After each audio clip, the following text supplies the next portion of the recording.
There's a saying in the Army that slow is smooth and smooth is fast. That saying is a way to drive home the point that you don't always have to rush to get things done quickly. Actually, working quickly is not always the best option. In the Army, for example, we had to do a lot of marksmanship training, so target shooting and things like that.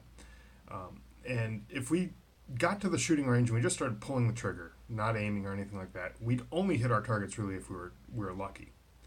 We get shots off a heck of a lot faster that way, as opposed to say, taking your time to aim, controlling your breathing, having a controlled trigger squeeze, and things like that.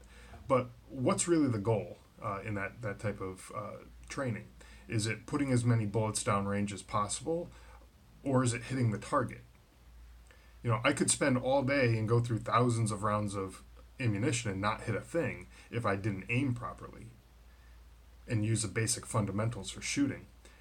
Or I could spend 10 minutes aiming properly, doing what I needed to do, and hit every target and be done with it and get the whole training over with. The same thing goes for business. I mean, and really in life in general. Whenever we try to rush through things, we end up messing something up. We have to go back and do it over again. Right? So, for example, let's say you're writing a proposal for a new client, but it's late in the day, it's on a Friday, and you really just want to check out. You don't really want to sit there and writing a proposal. It's boring or whatever. So you grab an old proposal from another client that had a similar project or whatever, and you do a quick find and replace on the client name, and then you send it off.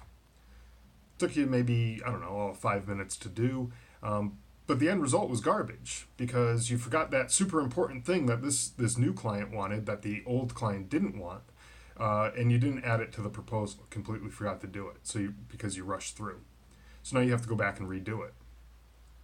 This time you quickly add in that super important stuff, but you forgot to update the price quote. Again, you left yourself with garbage. It's not a good proposal to be sending over to this client. And so you're going to have to do it again and again and again until you get it right. So when you add up all the time it took to do this thing wrong, writing this proposal or whatever it is that you're doing, plus all the time it took to do it the right way, you're going to end up with a lot more time than it would have taken if you just did it right in the first place. Because slow is smooth and smooth is fast.